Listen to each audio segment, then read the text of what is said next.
Emily, you signed away your share. There's nothing left for you. I froze, staring at the contract in my uncle's hands, the edges crisp, the ink still smelling of new paper. My stomach dropped like I'd been pushed off a cliff. What do you mean? This isn't what we agreed on, I whispered, my voice trembling. But he didn't flinch. That smug, satisfied smile of his said it all. He had planned this, and I had walked right into it. I glanced around the office. My father's old business partner, who I'd trusted for years, avoided my eyes. The accountant, normally so meticulous and friendly, shifted uncomfortably, pretending to check something on his laptop. Even my own cousin, who had always looked up to me, ducked behind a stack of folders. Everyone was complicit in this silent agreement that my world had just been flipped upside down. I can't believe this, I muttered, my hands shaking as I reached for the papers. My uncle just chuckled, flipping the contract closed. Believe it, Emily. You were naive to think you had any real claim. This was always my deal. Always my money. And now? It's gone. It felt surreal. Every late night, every pitch I had helped craft, every strategy one had suggested, suddenly meaningless. All the hours I spent building this opportunity from scratch, gone, wiped away with a single signature I thought was binding. I wanted to scream, to cry, to throw the papers at him, but my voice caught in my throat, frozen with shock and humiliation. And in that moment, the truth hit me like ice water. The person I trusted most in the family, the one I had believed would never betray me, had just taken everything I worked for, and there was nothing I could do. I keep replaying those months, or was it years, when we worked side by side, convinced we were building something together. My uncle had this way of making everything sound like a brilliant plan, and I, trusting as always, threw myself into it. I remember the late nights at his cramped home office, maps of potential investments spread across the kitchen table, spreadsheets scattered everywhere, coffee cups piled high. We'll make this ours, Emily, he'd say, voice low but full of certainty. Just follow my lead. And I did. I wasn't blind, I knew he was ambitious, maybe even ruthless, but I believed in him, in us. We brainstormed every angle, which properties to buy, which small businesses to invest in, how to structure deals so they'd grow quickly. I researched, crunched numbers, pitched ideas to partners, smoothed over doubts from investors who hesitated because I was too young or too inexperienced. But he always made it sound like it was a team effort, and for a long time, I truly believed it was. I handled the logistics, the financial modeling, even the legal prep, anything that made our plans real. Meanwhile, he took the front seat, meeting with lawyers, charming potential partners, presenting the plan to our investors. It felt like a perfect division of labor. I was the brains behind the scenes, he was the face who got the applause. I didn't mind. I loved seeing our ideas take shape. I loved the thrill of creating something from nothing. Looking back now, the irony is bitter. Every late night, every spreadsheet I agonized over, every pitch I polished, it all became a tool he used against me. The trust I placed in him, the faith I had that we were equal partners, was the exact thing that made it possible for him to steal what was mine. I helped build the ladder, and he pulled it out from under me. It started subtly at first. Little comments in meetings, passing remarks that I didn't notice at the time. Emily's ideas are, okay, but I really handled the heavy lifting, he'd say in front of clients or partners, always with that sly grin, as if I were too naive to catch it. I brushed it off, thinking maybe I was imagining things, maybe I was just too sensitive. But it didn't stop. Every pitch I prepared, every financial model I stayed up until 2 a.m. perfecting, somehow became his genius. Investors would call me weeks later, raving about how Mark really knows his stuff, completely ignoring the months I had spent building the foundation. Emails I'd written, strategies I had proposed, they were forwarded with his signature on top, my name nowhere to be found. Even within the family, the pattern emerged. My mother would smile awkwardly and say, "He's always been so good with people, Emily. That's why he's leading this." My father shrugged, saying, "You're too emotional to handle negotiations." Cousins and other relatives would nod along, subtly reinforcing the narrative, that he was the mastermind, and I was just enthusiastic but incapable. I remember the sinking feeling the first time I realized it wasn't just a pattern, it was a deliberate erasure. Everything I had contributed, every sleepless night, every risk I had taken alongside him, was being rewritten as his work.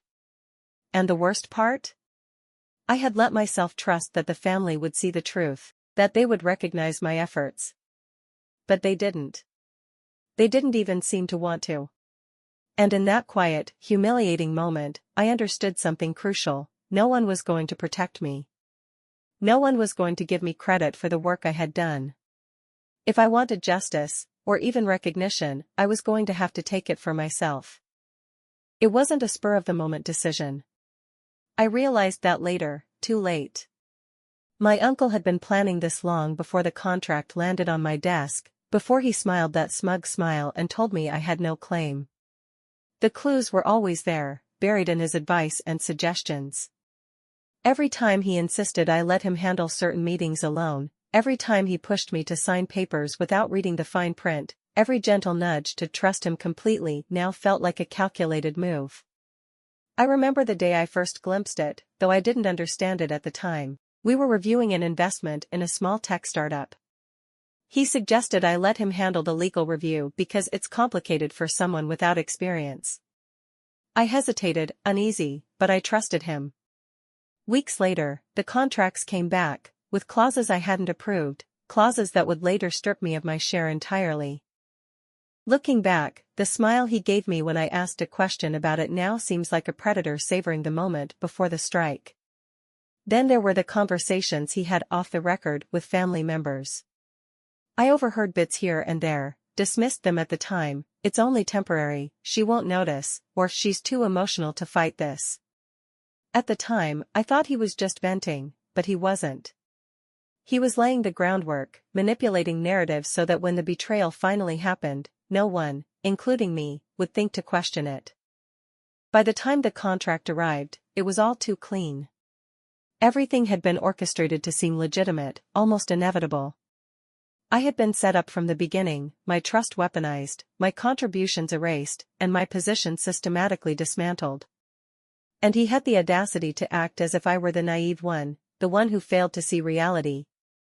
In that moment, the anger was overwhelming, but so was a cold, sharp clarity. He had underestimated me, and that miscalculation would eventually be his undoing. The day it became public was worse than anything I could have imagined. My uncle didn't even bother to hide it, he staged it like a show, knowing everyone would watch. I walked into the office that morning, hoping for a normal meeting, only to find investors, business partners, and a few relatives already gathered in the main conference room. Their smiles were polite, but there was an unmistakable tension in the air. My uncle stood at the head of the table, casually flipping through a folder. "Everyone, I want to clarify something," he began, his voice calm, almost rehearsed.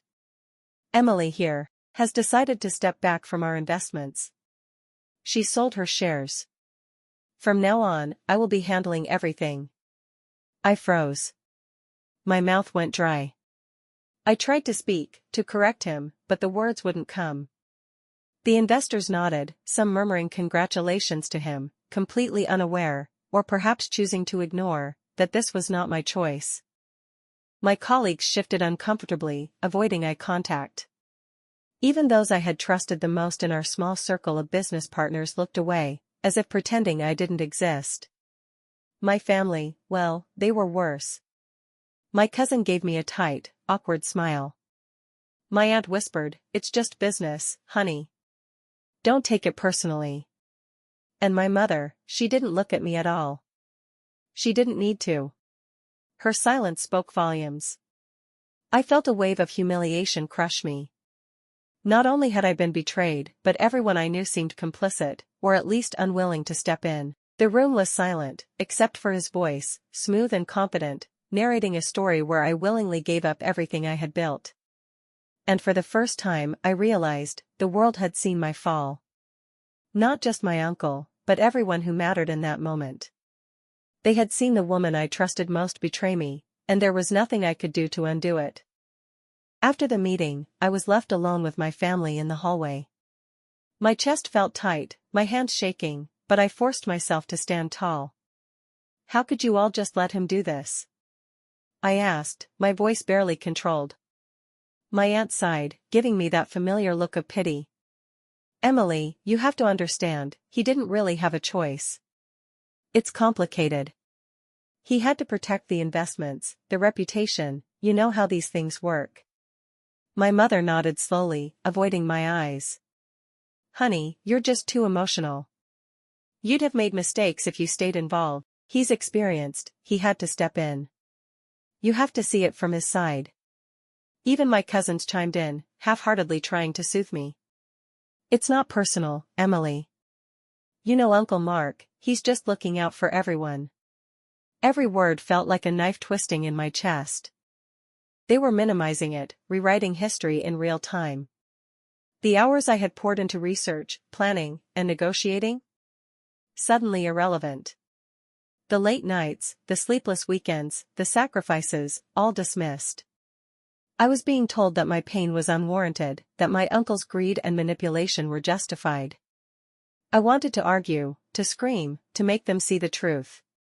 But the words got caught in my throat. I realized something ugly, they didn't want to see it.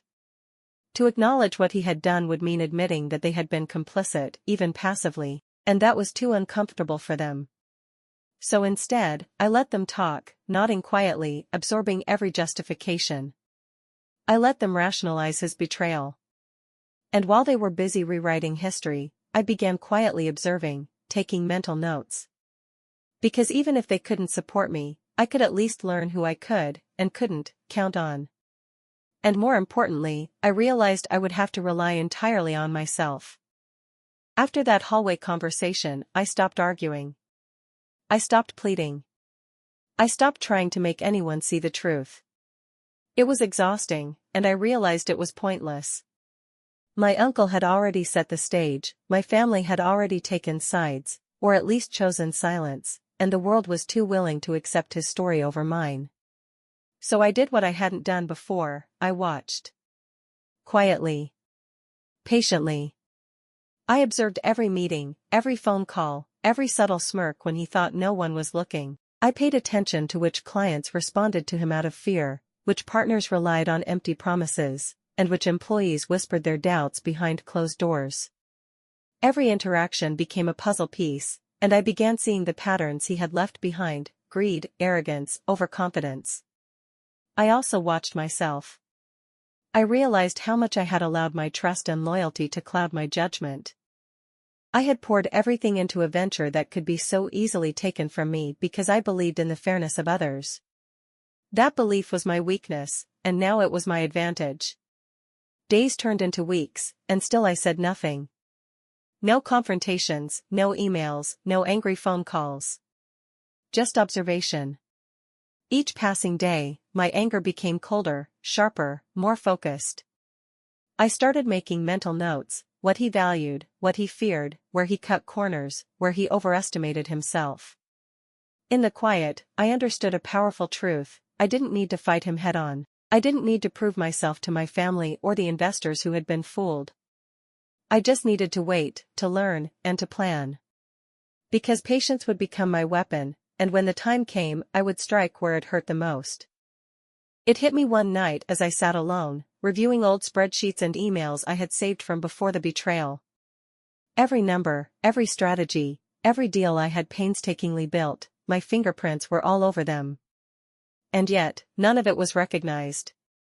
All my contributions, all my sleepless nights and calculated risks, had been wiped from the story. For the first time, I allowed myself to see it clearly: I wasn't just helping my uncle. I was the engine behind the growth, the person who turned his flashy ideas into actionable, profitable plans. The contracts I had drafted, the investor decks I had polished, the market research I had done, they were the foundation of everything we achieved. Without me, the company might have existed, but it wouldn't have thrived the way it did. The realization was bitter but empowering. For years, I had let others define my worth: my family, my uncle, even the business partners who had celebrated his success as their own. But now, stripped of everything, I finally understood my true value. It wasn't dependent on their approval or acknowledgement. It was in my skills, my insight, my relentless drive. I also understood what I had lost, not just money, not just credit, but the sense of trust and security I had once felt. That sense of betrayal cut deep, but it also sharpened my focus.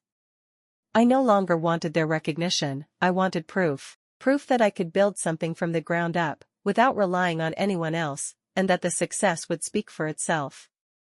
For the first time in months, I felt a quiet determination settle over me. This wasn't just about revenge anymore. It was about reclaiming my life, my abilities, and my future.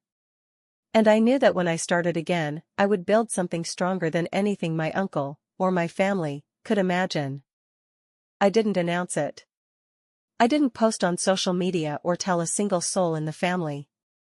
I started from zero, quietly, methodically, like a shadow moving in plain sight. The loss of my old venture had left a bitter taste, but it also gave me freedom. Freedom to build without interference, without judgment, without the weight of everyone else's expectations.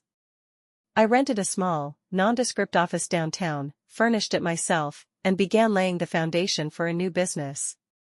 No flashy pitches, no grand promises, just meticulous planning. I revisited everything I had learned from my uncle, what worked, what didn't, where the cracks in the system had been. I refined processes, rethought strategies, and built a lean structure that could scale without relying on anyone else's approval. I also reached out selectively, contacting only people I knew I could trust. Some old partners who had seen through my uncle's charm quietly offered guidance. Others, skeptical at first, became intrigued once they saw my plans in action. Every step was deliberate. I wasn't trying to compete yet, I was creating something solid enough that competition would be inevitable. And while my uncle continued to flaunt his success, I stayed under the radar. I observed, planned, and moved silently. The irony wasn't lost on me. The very greed and overconfidence that had allowed him to cheat me gave me the perfect blueprint for a stronger, smarter business. By the time anyone realized I was building again, I wasn't just back in the game, I was already several steps ahead. And I knew that when the time came, the foundation I had quietly built would become the force that would shake him to his core. This time, I built smarter. Every mistake my uncle had made, every shortcut he had taken, every corner he had cut, I learned from it. I didn't just rebuild what we had, I improved it. My new company was lean, strategic, and focused on long-term growth rather than quick wins. I automated processes, invested in talent who shared my vision, and created systems that ensured accountability at every level. I also leveraged relationships I had cultivated quietly over the years. The partners who had once dismissed me began noticing my expertise, and I made sure to listen more than I spoke, learning the gaps in their own strategies. Every pitch I prepared was airtight, every contract, watertight. I wasn't just competing, I was preparing for a decisive advantage. Marketing was subtle but precise. I didn't brag or boast, I let results speak. Early clients appreciated transparency, attention to detail, and a level of professionalism that was lacking elsewhere. Slowly but surely, momentum built.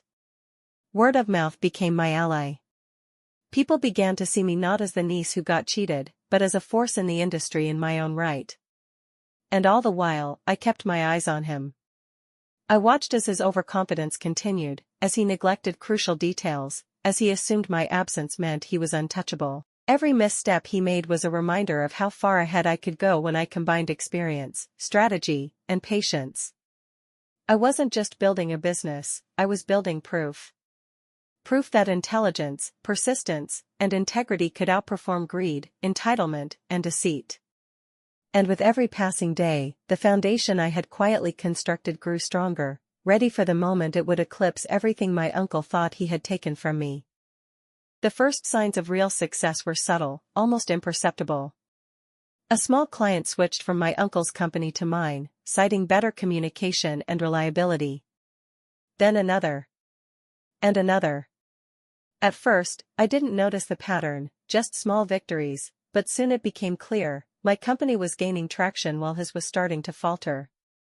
His mistakes, once invisible behind his charm, were now catching up with him.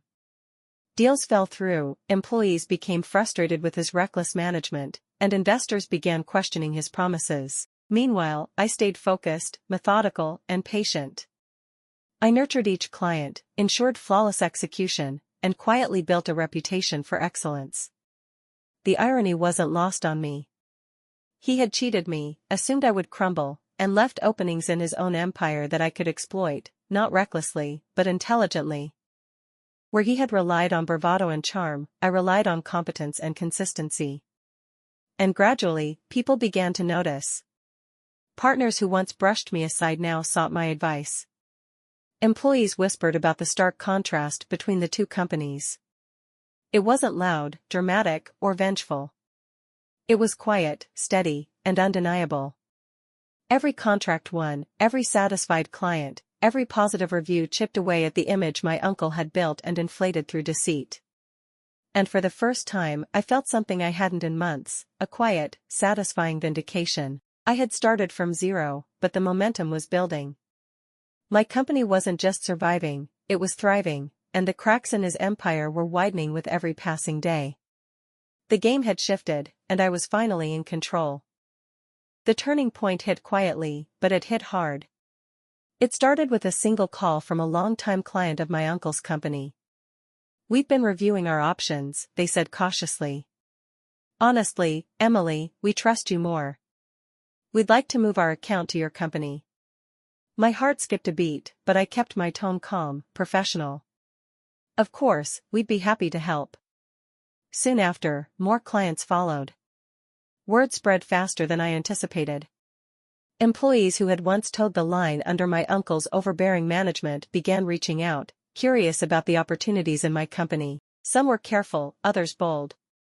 They knew I valued transparency, competence, and collaboration, qualities sorely missing in his organization. Opportunities that had once seemed out of reach opened up almost overnight.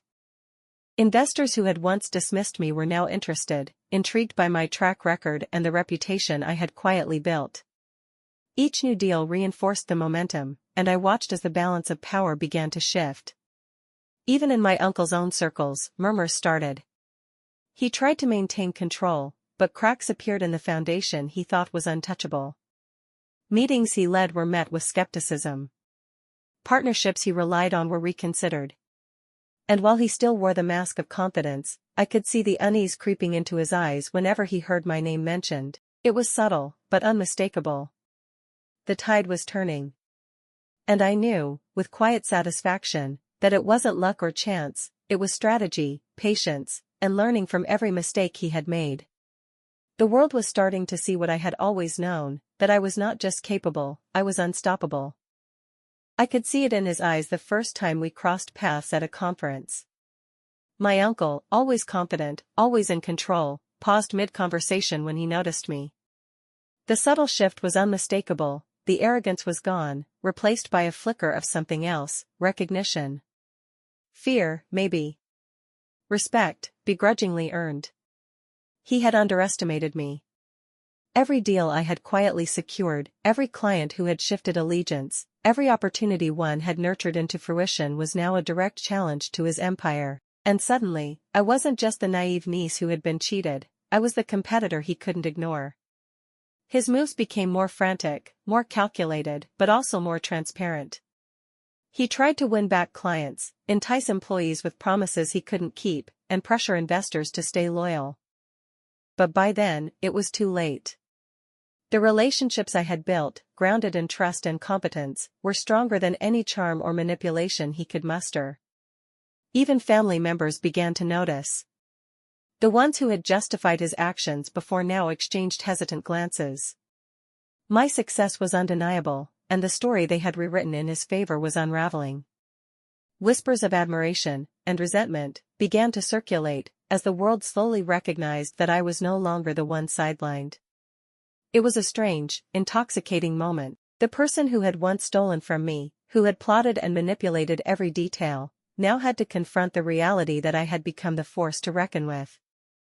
And I realized, with a quiet, controlled satisfaction, that this shift in power wasn't just about business, it was a reckoning. The consequences didn't happen overnight, but once they started, they were unstoppable. Clients who had once blindly followed my uncle began questioning every decision he made. Deals that had seemed secure fell through. Partners who had ignored my warnings started shifting their loyalty, quietly approaching me with opportunities he could no longer control. Even within his company, the cracks were obvious.